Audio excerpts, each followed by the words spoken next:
Okay, can everyone hear me okay? Mm.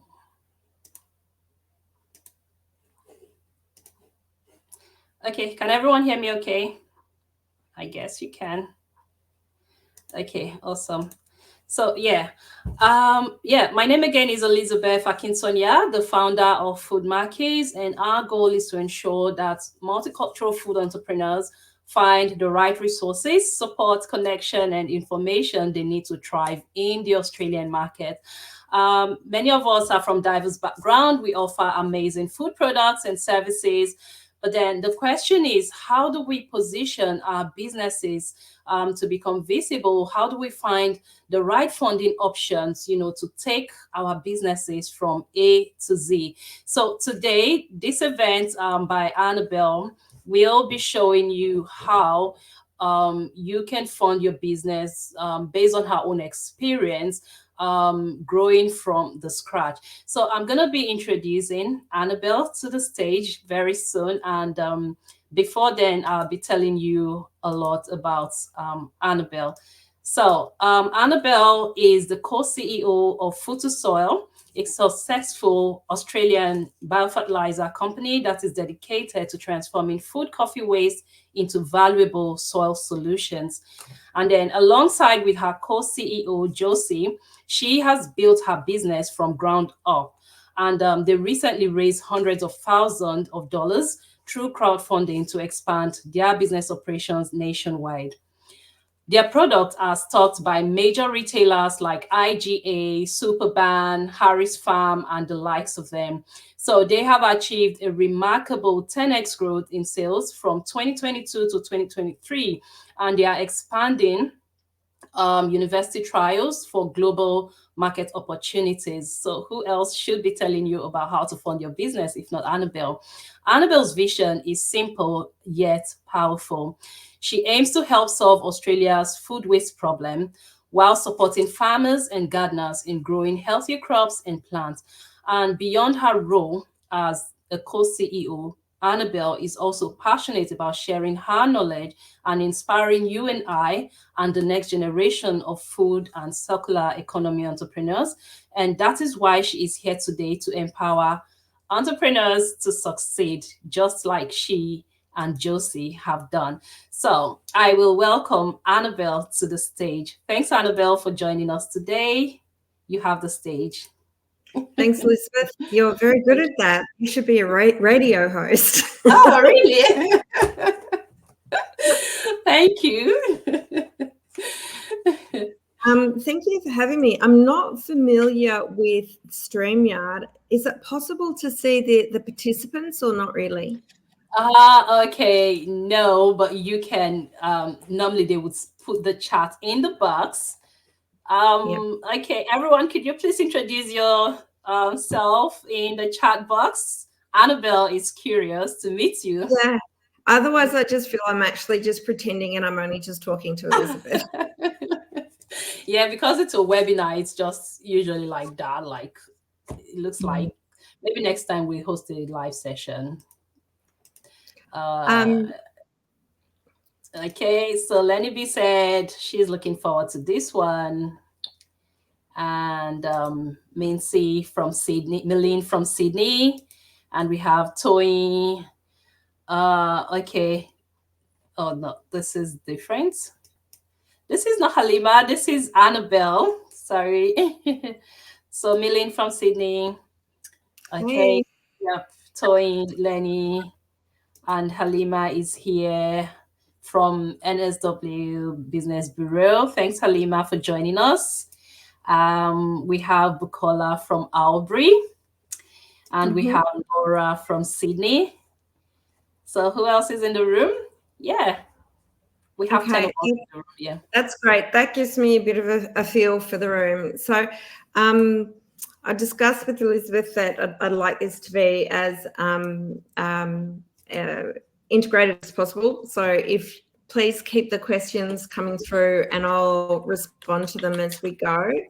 A little bit to start with, I'll tell you a bit more about our business, Food to Soil. So Food to Soil was started by Josie Grenfell and myself going on almost 5 years ago.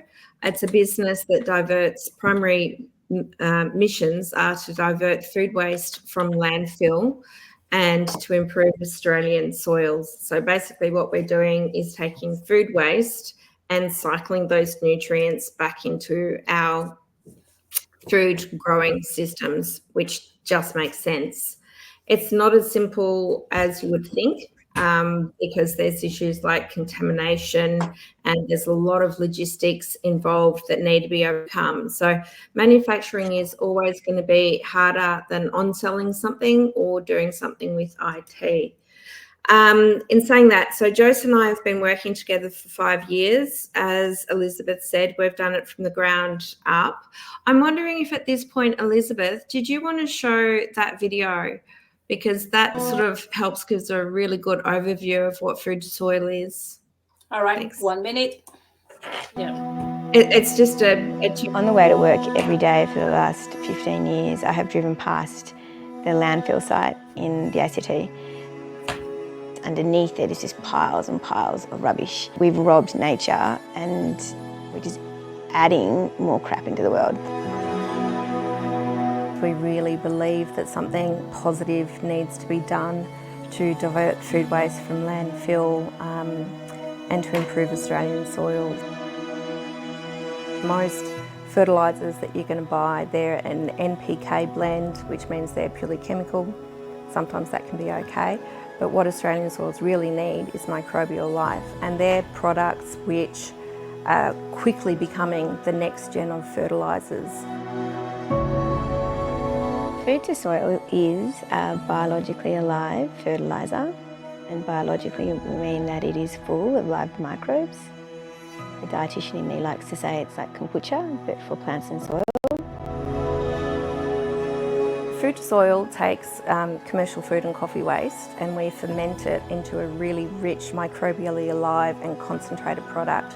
So it's got a really high dilution rate to use. It also means it's just full of life. Josie being a dietitian, me being a commercial chef, we know what good food is, and that's the only way to get good food is to have healthy soils. In fact, you'd go so far as to say that soil is like leaves, it's the lungs of the planet. If we don't have healthy soils, we cannot have a healthy planet. Nothing in nature should be wasted. Nature doesn't waste, and we don't need to waste. At Food to Soil, we like to say that we are a better business for a better world, and something I'm extremely proud to be part of.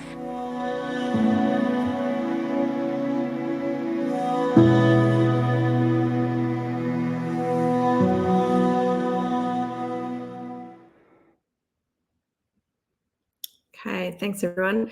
So that's actually some footage from my property in Little Barra, but the factory shown there is our old factory. We've actually moved to an industrial area in Canberra since then.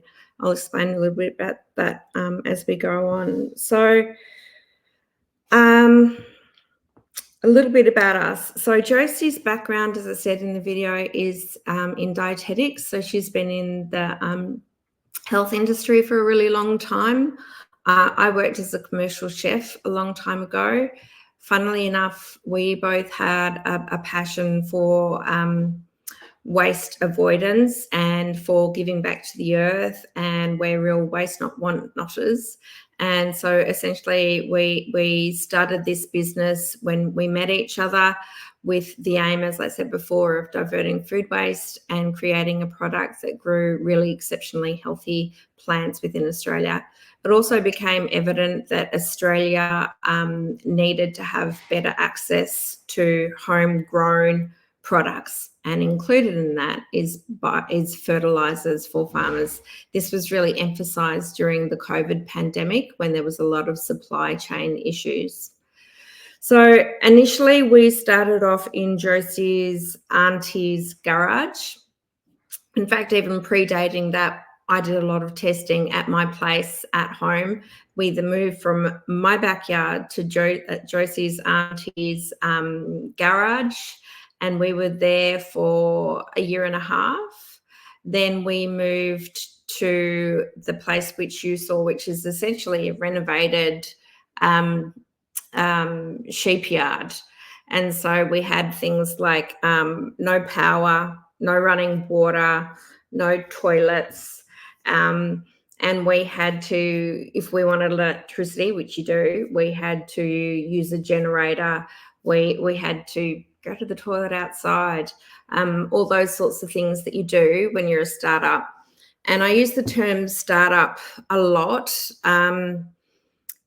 In the industry of sort of business and entrepreneurs, it's a word that's thrown around a lot. It's generally used in terms of businesses that are hoping for high growth returns in a very short period of time.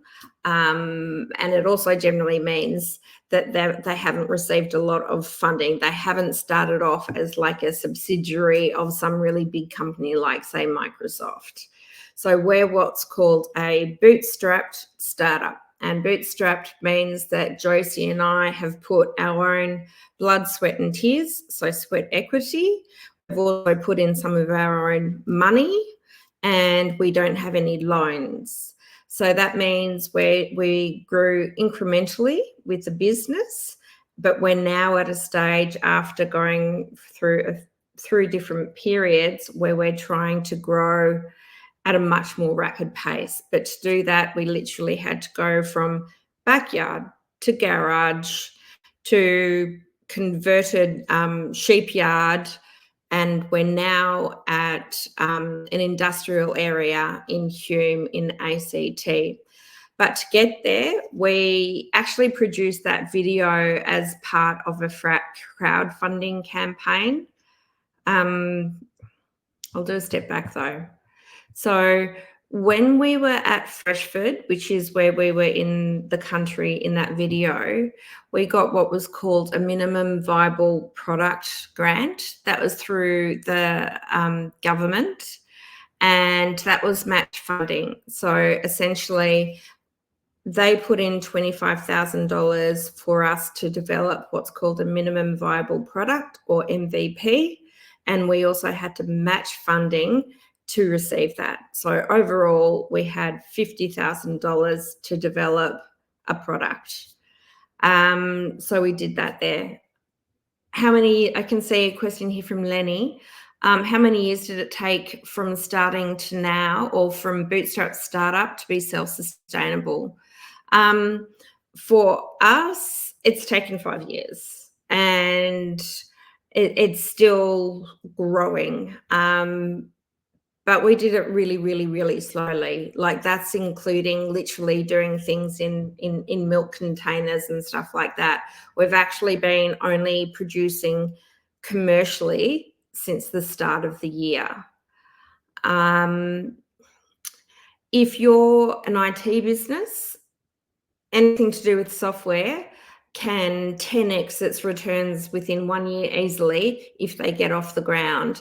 That's why you often find something like venture capital will be focused on the digital world of startups, not on manufacturing.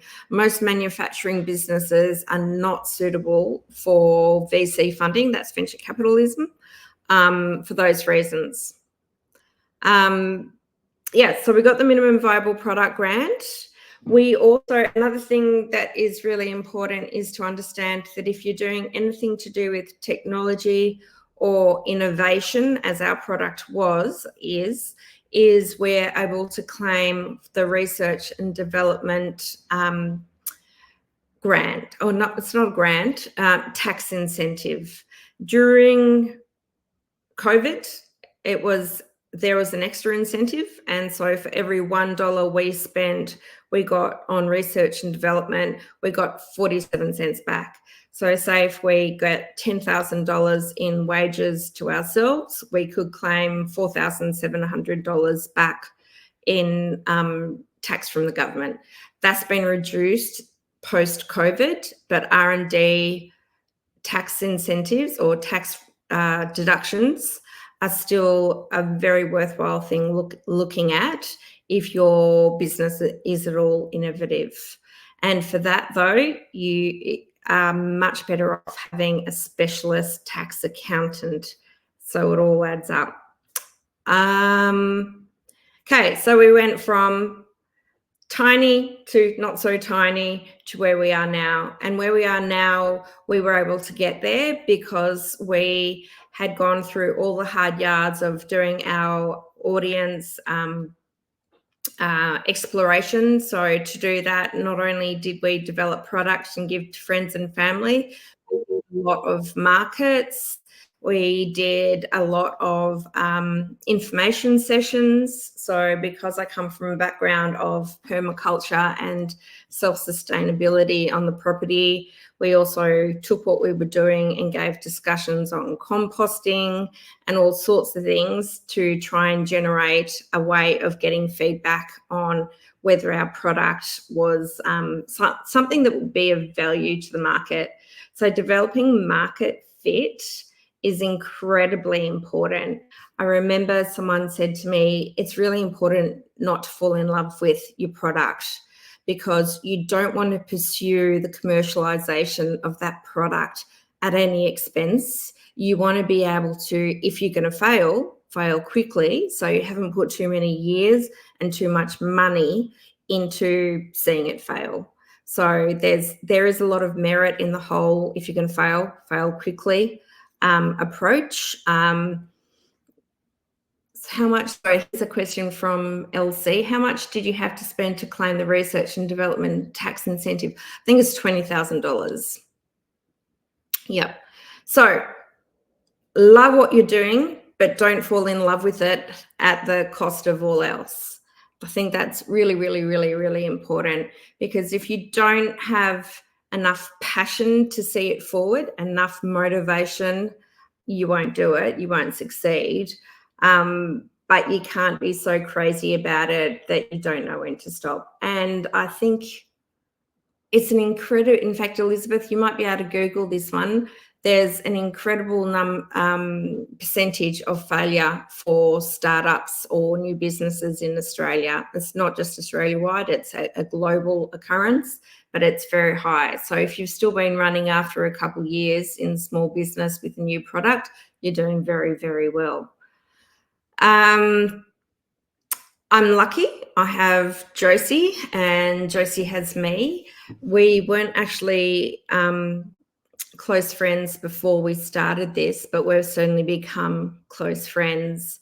And that's because we've had to lean on each other a lot to see this process through.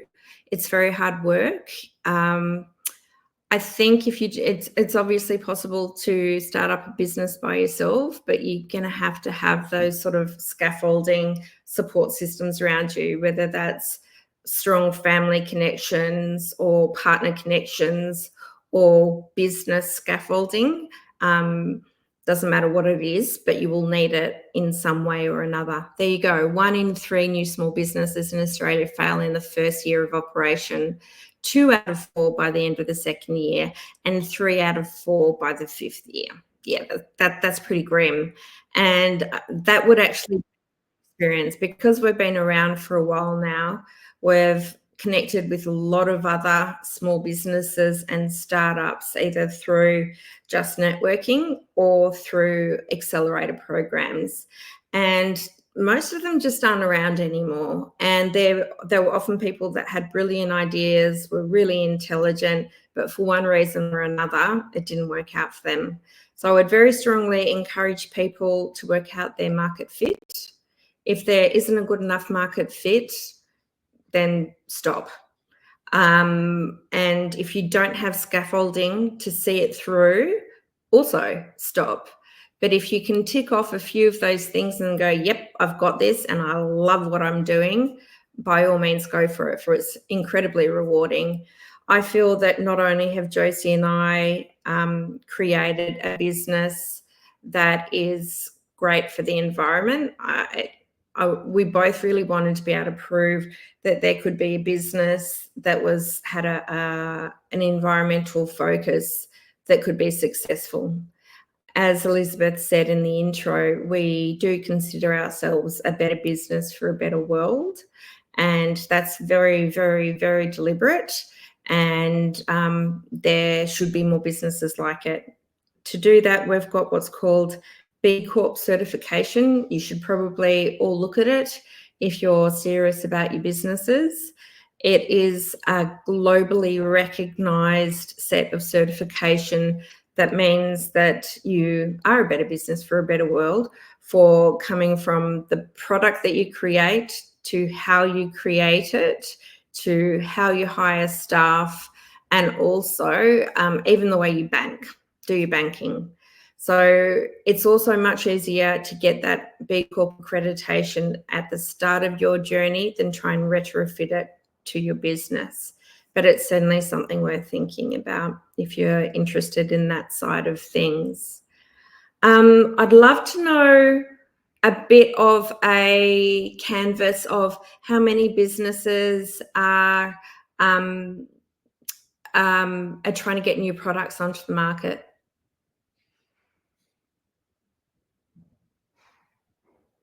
How did we get through the hard times, LC? So a lot of relying on Josie, and a lot of her relying on me, and a lot of thanks for putting that up, and a lot of positive self-talk. At times we even had a printout of positive affirmations that we would do, but they're the sorts of things you need to do. Like when we were at Freshford for that year and a half, it was freezing cold. We were doing manual handling, lugging up bucket loads of minced food waste to put in big fermenters. And so it was really unpleasant work, and it is scary launching, but we knew that we had a product that worked, and we knew we had a product that people really liked. Like, we were lucky early on that we got super fans early on, and they would do a lot of spruiking for us.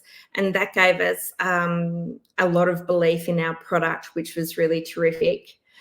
How did we manage staffing costs? Well, we had no staffing costs at the start. Josie and I worked for free. We were both working part-time. And that's a really big consideration for people as well, because the business is not going to get off the ground miraculously. Like, it's just not going to. Do you have enough time to commit to building it? A lot of people that maybe potentially are interested in investing in your business, if that's where you think you're going, they're going to want to know how many hours are being spent on the business and what percentage of their life is that. So at the start, when we were both only working part-time on the business, if we had have gone to an investor and said, you know, do you want to give us $100,000 for X percentage of the business, they would have said to us, well, is that your full-time job? We would have had to have said no, and they would have said, yeah, well, no, not a chance. They want to see full commitment.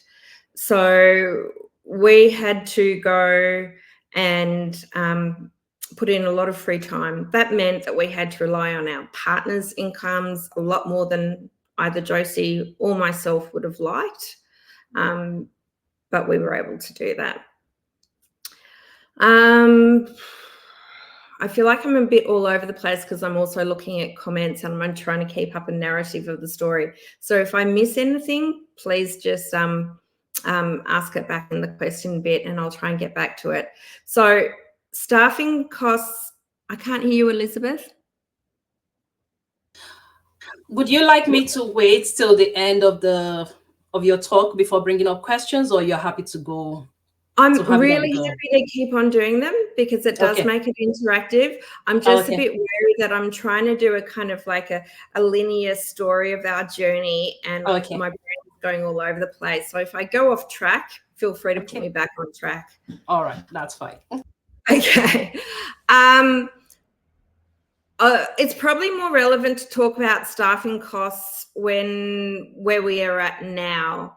So, but before I do that, I'll talk about how we got there. So we were at that place which was freezing cold and really hard manual labour for quite a long time. We developed market fit and a bit of a customer base. We had developed by this stage an online presence, and we was shipping to all over Australia. Not a huge amount of product, but enough to go, this could be business as long as we can keep costs down.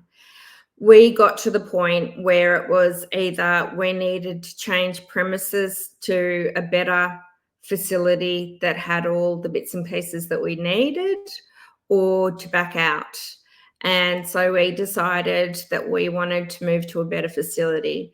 So we looked at getting funding through government, through venture capitalists, through angel investors, and a whole sort of raft of things. We did actually end up getting some angel investors, and that's a lot of work in itself. You have to learn a whole new set of language around the legals and what that world is to do with, it's called capital raising or cap raising. It's certainly worth looking into if you think you've got the kind of product or business that entities would be interested in investing in. In saying that, again, most people are going to want to invest in products that have got a 10x return within the first year or two. You have to develop a whole heap of pitches, as in PITCHES. They're basically slideshows which talk about what your product is, what the market fit is, what your unique selling point is, where you fit with all your competitors, what you're asking for, and what that investor will get in return. So there's a heap of resources you need to develop if you're going to go out looking for capital from either angel investors or VCs or even syndicates.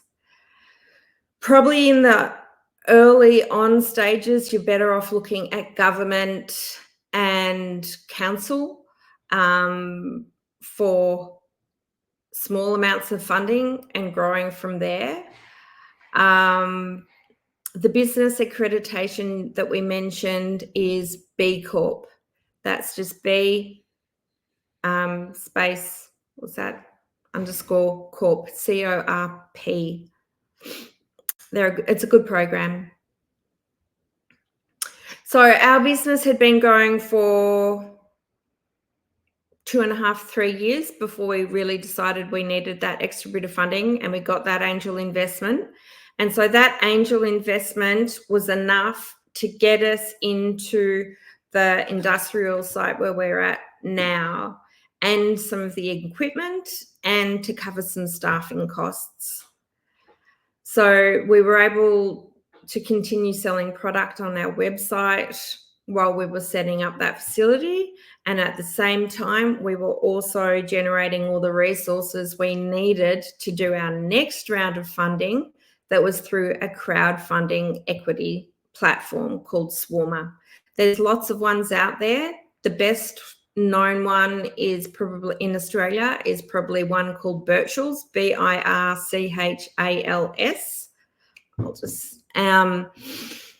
They've done a lot of the biggest ones in Australia, but Swarmer's becoming more popular as well.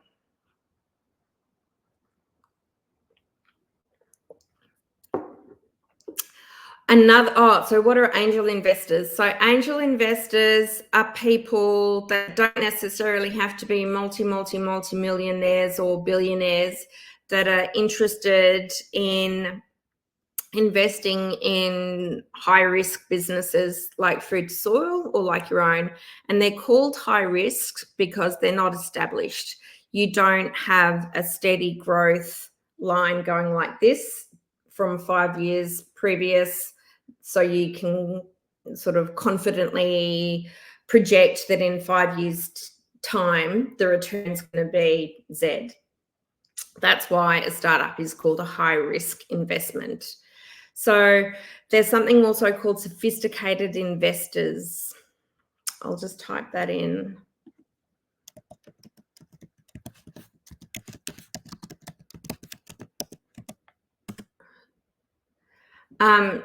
Sophisticated investors is another level of investor as well. So we've had investment from our angel investors and from sophisticated investors. It does involve quite a lot of legal work. So solicitors, you need to have money before you get the investment for your solicitors' fees as well. I suppose this is probably a good a point as any to mention the fact that Josie and I are both very frugal and spent our money extremely wisely throughout our food to soil journey. If we could save money, we would. Josie in particular is very good at getting the best deal. If you don't ask, you won't receive is kind of her motto. And I've personally actually learned a lot from that. You're in business, and if you want to continue to be able to grow, you need to use your finances in a very clever way. And part of that is getting the best deal for your business at every turn, whether that's the best prices on your labels, whether that is getting the best pricing for your graphic designer, whether it's saying, can I pay that big bill off in installments to help with cash flow? It's all very important stuff. Milland, do you have a sales team? How do you reach out to potential leads? Well, I was on the phone just before this webinar doing cold calling. You also have to do stuff like cold calling. You can't be afraid to get on the phone and reach. Cold calling is a term that commonly describes reaching out to a person or entity that has never heard of you, or they may have heard of you, but not from you. So you're ringing up and saying, hi, I'm Annabel Schweiger. I'm co-founder of Food to Soil. We make a biofertilizer from commercial food waste. We're just reaching out to you because we can see you're a local landscaper and thought you might be interested in using our product. We've got a 10% off sale for first buys at the moment. Are you interested? Blah, blah, blah, blah, blah. That leads on to a conversation. Can I send you some information about food to soil products and pricing? So yes, we have to do a lot of that work ourselves. We've also do have a bit of a sales team these days. We've our marketing person who works part-time. Oh, that's another thing. Being a startup, you can't necessarily afford to pay everyone to work full-time. We've actually only got one other full-time employee apart from Josie and myself. Everybody else works part-time. And that's just a revenue thing. So marketing does a little bit of sales. We do a little bit of sales. As well as a heap of those things. So one thing, yeah, a lot of people wear a lot of different hats in a small business, as you do. In saying that, cold calling isn't necessarily the most effective way of generating sales. Warm introductions are always going to be more successful. So a large part of developing food to soil is developing networks.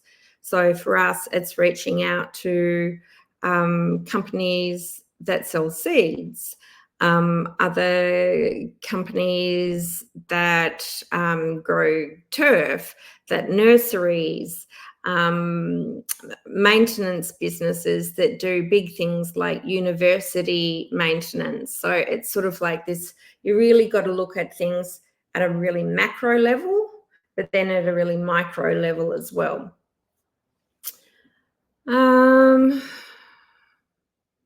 So potential leads, as I said, yeah, a mixture of the really big stuff as well as the really small stuff, and it all comes together. Do you pay yourselves a salary from the start? No, absolutely not. If we had have paid ourselves a salary from the start, we would never have had enough capital to grow the business. Everything we earned went straight back into the business for a really, really, really long time. Did you have to give part of your equity to the angel investors? Yes, we have. So we now have what's called a cap table, which is basically our capital investment table. And that shows the people that have invested and what portion of the company or they own, or more accurately, it's like how many shares they have in the business.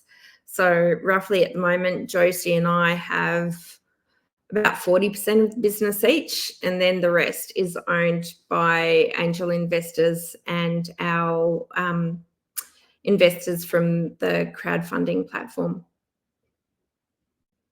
How long before we could pay ourselves? We paid ourselves a year ago a bit of a lump sum, in saying that it wasn't much, but it's actually only been this year that we got our first decent pay. Next year, hopefully we'll also get another decent pay. But one thing about being a co-founder or co-CEO is if it's ever looking like you need to shell out for a new piece of equipment or something like that, you're the one that's going to be the easiest person to hit up for money for first.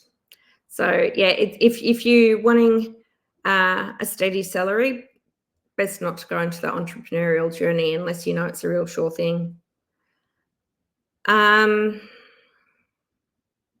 Did you get help, like an agency or consultant, to put together a proposal to get investors, or did you do it out yourselves? Oh, this is something I really wanted to talk to you guys about. So there's something called accelerator programs. Google it, because there are quite a lot of accelerator programs in Australia now. We were lucky because we fitted into two categories.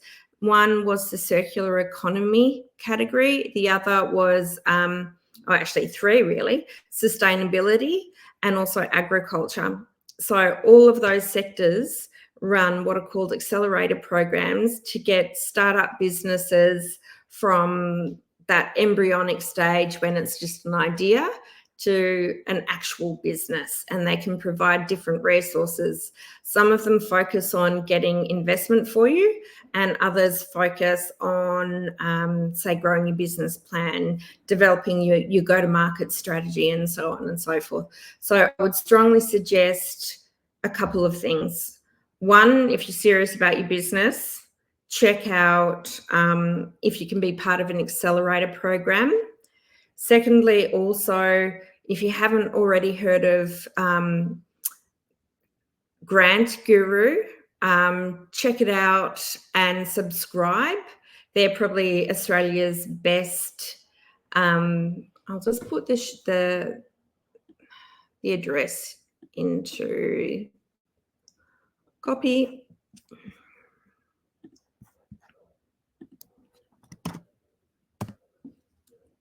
It's probably too long, but yeah, have a look at that, and it'll also send you notifications. So yeah, they're free ways to accelerate and grow your business. In saying that, nothing's for free. So you've got to put in hours, and whilst that might not be costing you money, it might be opportunity cost. That means that you're not out there cold calling or making market connections or what else. So you've got to weigh these things up. Are they worth it? We're now at the stage where we're not interested in doing any more programs. There are not enough hours in the day. We just don't have time for that sort of thing. We've also developed quite a large network, so we aren't as focused on growing our network. But as a startup business at the start of your journey, you should be very much taking every opportunity to grow your network.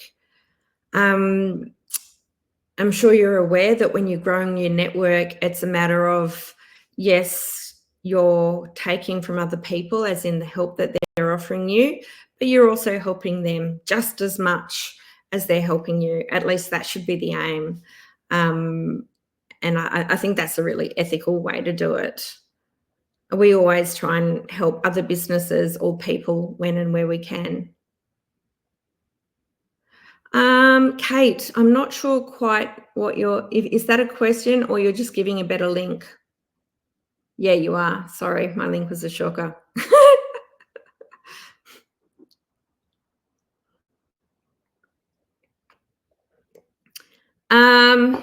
Let me just have a look at my notes. Maybe I should talk a little bit about Swarmer. That's the crowdfunding investment. So we now have, as I said, angel investors. We've got, right from the start, we had government put in some money, we put in some money, angel investors, and now crowdfunding investments. So we've got quite a lot of investors now, which you also then legally have to manage. So that's becomes another part of the business you have to manage. So you have to be prepared to be extremely organized and to be able to get your head around a million different things, not just what your product is and how you're going to make it and how much you're going to sell it for. Systems are incredibly important. If your business is successful and is growing, your systems and processes have to grow with it. Things like how you file, whether things are on the cloud, whether all your employees have got a HR handbook. What else? Security, cybersecurity. There's a whole heap of those things that really, really, really, really are as much an important part of your business as your actual product or service. So if you hate Excel spreadsheets, maybe get used to them or find someone who does like them, because they become your best friend, whether that's to organize your finances or whether it's just to organize all your contacts and your cold calling. It's just a very useful way of doing it. We actually use Asana, which is a project management tool, which we share with our whole team. And that way we can keep on track of projects, as well as SharePoint and Microsoft Outlook. They're the main things. If you could do anything differently about how you funded your business, what would you do?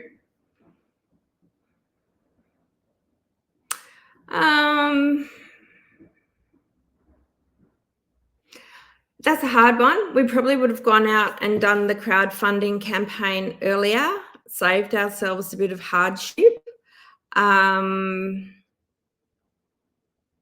We probably would have employed someone in the position of sales earlier on. It's that whole thing of you've got to spend money to make money as well. And it's I can't afford to pay anyone in a position of sales. Well, can you do all the things you need to do to work on the business as well as working in the business, making those sales? Or do you need to pay someone in that position? And will that be a better outcome overall?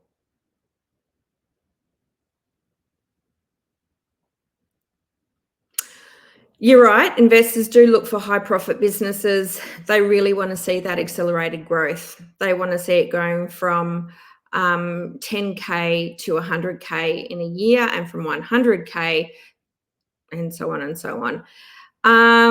I think food producers and caterers could potentially get investments from that source if there's something special. So that's your USP, your unique selling point. If you're using a fabulous ingredient that hasn't been used before but has great health benefits, like it might be the new vegan collagen or whatever, potentially then.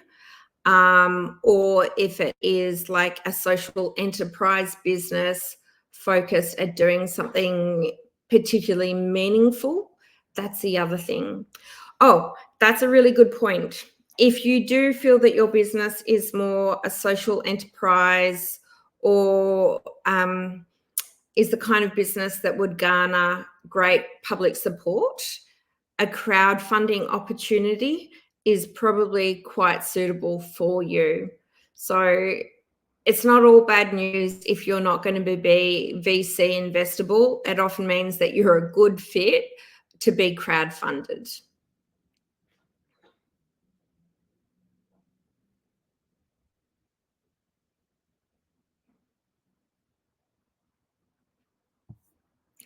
So maybe at this point, I'll show you.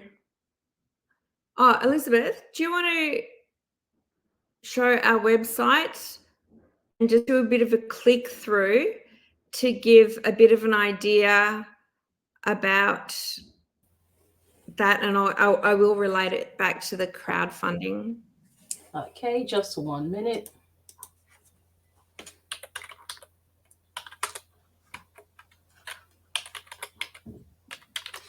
Let's come.au. Yeah. Okay, it's going to be up in a jiffy. Just 1 minute. So investors, whether they're your crowdfunding investors or whether they're your angel investors or syndicates, so just click no thanks. If you can just scroll through down that, and then so you can see there we've got some awards. That's something that I think is quite important. If you could stick on the awards for a moment, that is all proof to not just your customer, but your potential investors that you stand out from the crowd. So I would also suggest seeing what kind of awards you're suitable to apply for to so that you can use that to promote your business.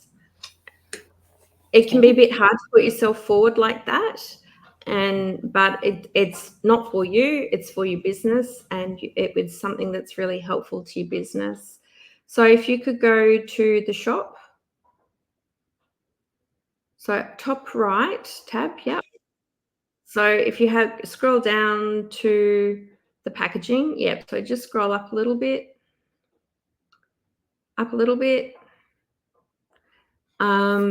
so that's a snapshot of our range. As you can see, it's very professional looking these days. It didn't start off that way. It was literally photos taken with a black cardboard background and so on and so forth. But that's just where we had to start, and most places have to start to move forward. If you are selling online, it can be quite tricky and specialized, so you have to be aware of hidden costs and things all the time. But my point is really that if you are selling online, you need to have a polished product at some stage. You have to get there quickly. And if you click onto the commercial range tab, so this is inside our site at Hume, and those containers there are actually 1,000 litres each. And that's part of the growth of Food to Soil. We've gone from selling those 1 and 2 litre orders to be able to sell these 1,000 litre containers of Food to Soil. So I just thought I'd show you that in comparison to those 1 litre bottles. More about crowdfunding. You have to talk to a crowdfunding platform. I would suggest talking to doing a Google, seeing what's out there, but then actually discussing with at least 2 places to see if you think that they're a good fit for you and you're a good fit for them. Make sure you're clear on what their costs are. Make sure you understand what the marketing costs involve.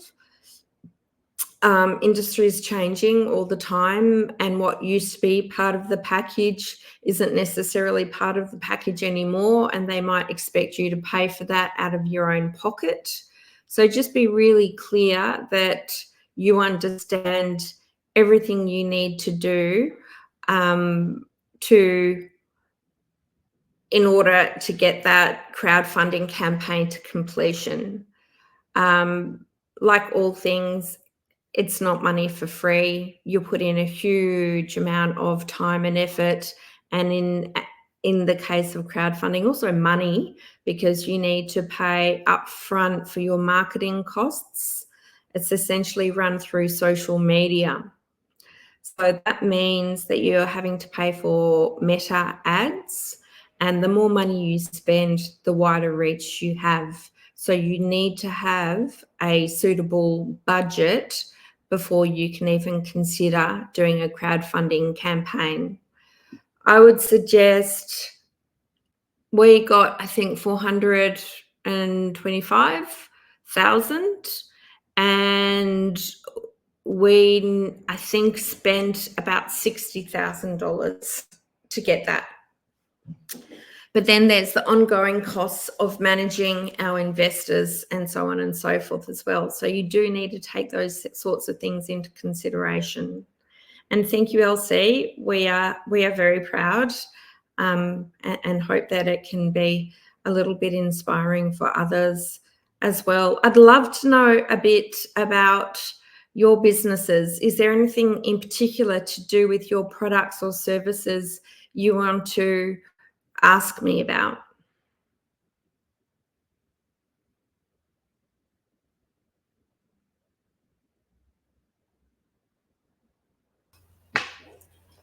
Yep, just waiting for the questions to come in.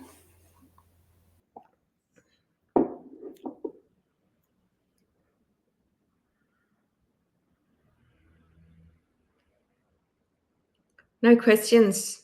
You might have to make one up, Elizabeth.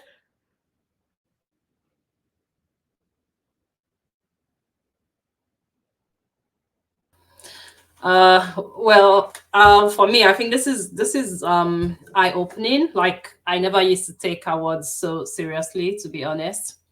You never used to I what?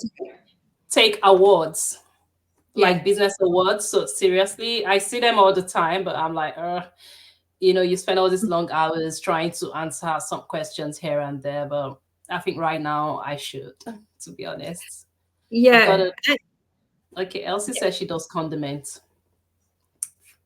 Sustainable condiments. So yeah, that means you would fit into categories to do with sustainability, and I'm not sure how you source those ingredients, but there could be various ways that you fit into various sectors, either for awards or for accelerator programs or for government or council grants that you might be eligible for. I would love to know that you have all done a market segment fit. That's really, really, really, really crucial, and something that all accelerator programs will take you through.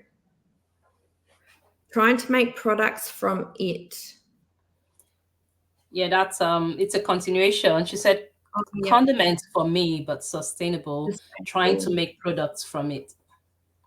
The other thing is don't think you have to recreate the wheel. If you know someone that does maybe something in a similar vein but using different ingredients, see how they've done it, see what you can learn from them. So like, I immediately look at you, LC, and go, you're using condiments that are sustainable. There's a company called Phyco Health, PHYCO and Health. They harvest seaweed that they grow in a sustainable way. And they make products from that seaweed. So if I was you, I would be looking at how they market. I wouldn't even be afraid to give them a call. The woman's name is Pia, to say, how did you get into the market? What did you do to set up? How did you?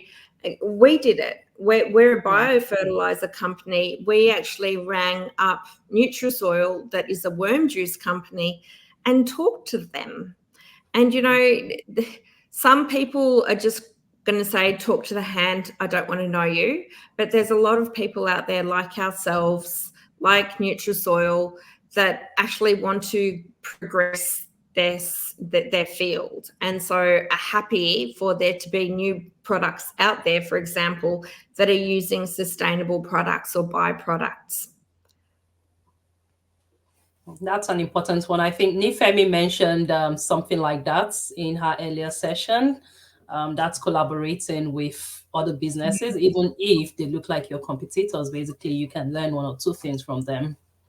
Yeah. Yeah. Oh, you follow them. Great. Don't be scared to reach out. Pia Winberg is Thank you, Helen May. That's really nice. Pia Winberg is the founder of FICO Health. She's a lovely woman, and she'd probably be open to having a chat with you if it's useful to you. Yeah, she said yes, she would follow. Great. All right. Does anyone else want to talk about their business? Annabel has got a wealth of experience, and yet she might just be able to guide you in some ways. I know it's really boring, but I definitely think getting on to those organizational things really early on is crucial. There's nothing like trying to find something, a grant application you did 3 years ago for X and you just can't find it. Get onto that stuff early and it'll make your life a lot easier in the long run. Yeah. Okay. So if I would ask, like, for those accelerator programs, basically, how many like did you have to join in the beginning? Did you just join so many, or you just focused on 1, 2, 3? What did you do? I actually don't suggest you being just doing any. Literally try and find the ones that are the best fit for you and that offer you the best support, and that don't, and something that you need to consider is some might require you to travel to what is the central location for them. So I've done one called Boomerang Labs. That's to do with circular economy in Australia, and they're based in Sydney. So that required a little bit of travel up to Sydney and back. And that was manageable for us. But then we had another one that was based in Perth and Melbourne, and that was more tricky. They paid for accommodation for some of the events, but not for all of them, which meant that we couldn't attend everything. So yeah, you just have to be careful about what your what is actually you're going to get the most benefit out of. And some of the accelerator programs, like especially that Boomerang Labs accelerator program, we just met some of the best people, and like it's a bit like going to when you go to school with people and you seem to have bonded in a way that you keep forever. They can really establish some good relationships. And then we've attended other things where it's just a bit like, bye. And there's nothing wrong with them. It's just the way it is. Okay, we have some questions here. Any advice on getting products into the supermarket? Yeah, that's right. Into supermarkets. So when we were talking about sales earlier, and so there's the cold calling where you're literally on the phone or you're doing emails, but there's also cold calling as in you turn up to a business and say, here, this is my product. Do you want to buy it? And we did that. So that's how we got into our first IGA. We were going around to places saying, we're Food Soil, this is our product, would you like to stock it? And we were lucky enough to go to one IGA where he said, yeah, your product looks great, bring it straight in. And he put it straight on the shelves. Wow. And a really big thing is that if you get into one of your target places, and for us that was the supermarket, you can then say, we're in IGA already. And so other people are more likely to go, oh, they're already in somewhere, they've got validation, they must be okay. And there's not a lot in it, but that's how the human brain works. So it might be incredibly hard to get into that first big-ish place, but once you do, it's a bit of a snowball effect, and you can get into more and more and more places because they give you that validation that retailers want to see. It is interesting how I moved from commercial chef to plant food. So as a commercial chef, there was a huge amount of food waste in the industry. It used to kind of kill me. and I used to take as much sort of food waste home as I could for my dog, but there's only so much one dog should eat. And when I partnered up, we moved to a rural block and really went hard with permaculture. So I learned a huge amount about growing things, about processing, about how to process to keep things for the winter. That included drying things, freezing things, a whole curing things, pickling things. And so I guess I learned a lot about food systems, and part of that meant that we didn't waste anything, and any food scraps we had either went into the compost or went back to our chooks, which then provided us more food. So it's that real cyclical process going on. So when I went back to a paid role in the workforce when my kids were little, it was in sustainability consulting, and part of that was doing waste audits for a business that I was working for. So again, I was exposed to food waste, and I was just very lucky that I ended up working with a fabulous guy who's actually one of Australia's foremost knowledgeable people on composting, and he has done a lot of work with this process that we use to create our product in Australia. And he'd taught it to a lot of farmers over probably 2 decades, which is a long time. And whilst farmers love the idea of it, the feedback was basically that they didn't have a lot of time to produce it themselves. And that was really a culmination of all of that stuff really led to us going, well, why don't we do it? It makes sense. And that's why we did it. But no, we had no inspiration from sea salt whatsoever. There's nothing wrong with the product sea salt. It's just not biologically alive like our product is. So I can't help but feel our product is more superior because it's got the nutrients from the food waste, but it's biologically alive as well. Did you do your research on the profit margin retailers want? Hard to know. Yeah, absolutely we did. There are programs, I don't know what they're called now, Elizabeth. It used to be called Business Enterprise Centre. Has anyone heard of that? Yeah, I think, is that the business concierge from New South Wales? I haven't heard of them, but maybe it's the newest incarnation. They provide programs like short afternoon programs or little bits and pieces that on specific topics. You'll be able to find some on how to price. Essentially what we work on is the third principle, which is that it costs us, we sell it, say if it costs us 33 cents to make, we sell it to a wholesaler for 66 cents out of the dollar, and then they make a 33% profit on top of that and sell it for $1. And that's a pretty easy way of thinking about it.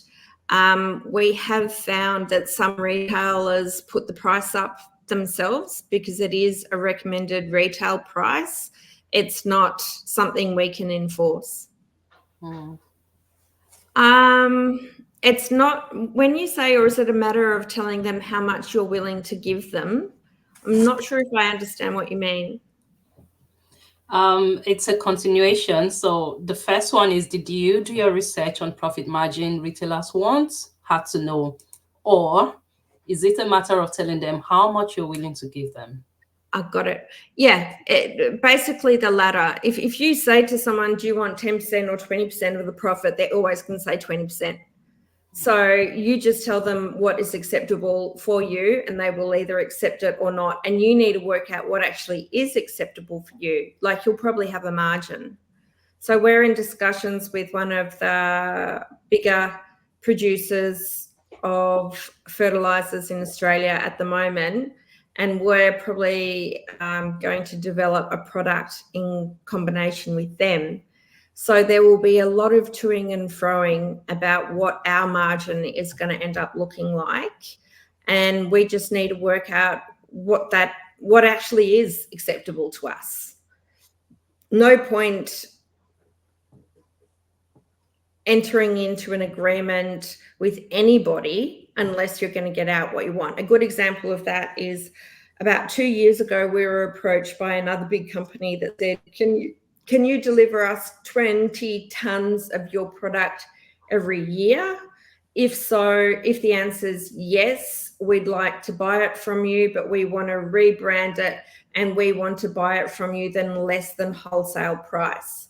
So for us, that meant that we weren't going to have any food to soil branding on it. So we were going to get no brand awareness from the distribution of our product, and we were barely going to cover cost. So because there was no payoff in either direction, it wasn't a win for us. So we said, no, thank you. And I stand by that decision. It would have been a terrible business decision. But sometimes you might get the brand awareness or the distribution channels that make it worthwhile selling for a lower profit. But then you kill your brand as well. Yeah, you've got to make your own decisions. But for us, we weren't willing to basically have someone else take all the credit for a great product and end up making no money from it. That's it. And I think that's even happening if you look at a lot of products on the supermarket shelf. You know, yeah, many of them have gone into this Woolies branding and all the rest of it, and it's not making their products more visible. No, all it does is give those big companies entry into that sector of the market. Oh, yeah. Oh, wow. Thanks, Annabel.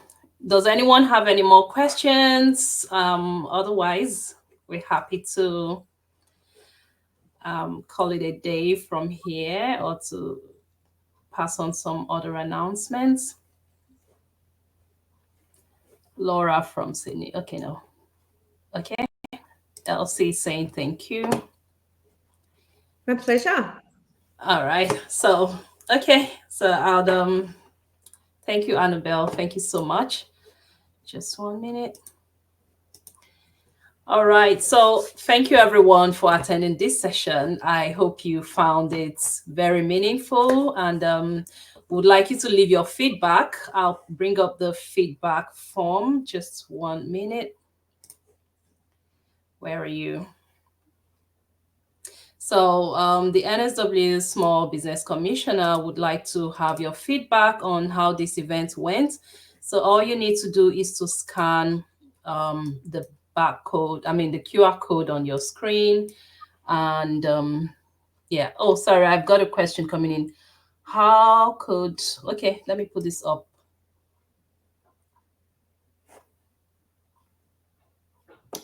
I know. I think that yeah, agree. All right. Thank you, Lucy and Christiana. That's awesome. Yeah, thank you so much. All right, so if I can give any assistance to anyone, Elizabeth can probably supply you my email, and I'll see if I can be useful. All right. Thank you so much, Annabel. That's really generous because I know your time is very but thank you for that. Please, if you have any question, take advantage of this. And yeah, I'm happy to share Annabel's email with you, since she's happy for you to have it, and it will be good for you to learn from her experience. And Annabel, maybe one of these days we'll bring you up on the network, our Facebook group, to probably share some insights on some aspects of business where we have questions. Hopefully you have the time to attend to it. Sounds great. Thank you, Elizabeth. And thanks for presenting such a great opportunity and paying it forward in your community. You're terrific. Oh, thank you. Thank you so much. Thank you very much, Annabel. All right. So from here, I think I'll just welcome everyone to join the Multicultural Food Business and Entrepreneurs Network. So we've created this network to support food business entrepreneurs, especially those from migrant and multicultural background, and we're trying to see how we can all work together to promote cultural food adventure across Australia, and also to use the opportunity to collaborate with others for growth and expand our network. So I'd like you to connect. I'll share the what's it called? I'll share the link very shortly. And yeah, thank you once again for joining. Thank you, Halima. You've been with us from the beginning, from the NSW Business Concierge. Thank you so much for your support. We are really grateful. So I'll bring up the link up on the screen. You could just search Multicultural Food Business and Entrepreneurs Network. That will come up. And I can put that in the chat box as well. Just 1 minute.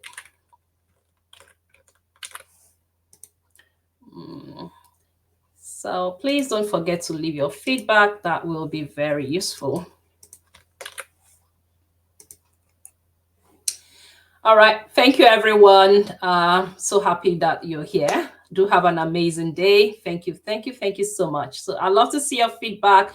You can also send me an email at elizabeth@foodmarkeys.com.au. I'll pop that in the chat. elizabeth@foodmarkeys.com.au. So if you want us to treat any topic, whatever it is, just let me know. Send me an email. We'll be happy to get experienced entrepreneurs. And if you are an experienced entrepreneur as well, you want to share your idea, you want to share your experience with the community, you're welcome. We're going to host you live. I'm looking for as many people as are willing to share their experience with other entrepreneurs to help them along this journey. Together, we are stronger. And I don't think anyone has the answer to all the challenges they face. So yeah, your experience, your idea, your information will be very, very helpful to everyone. So yeah, I'd love to hear from you. And my phone number is 0405157144. And yeah, just give me a ring, text me, send me a WhatsApp message, whatever idea you have for us to bring this community together, make it stronger, and make it become a leverage for every one of us to grow our business individually and have a collective win. I would welcome such ideas. I'm very open to your feedback as well. So thanks a lot, and do have an amazing day. Thank you so much for coming. I appreciate your time. Bye-bye.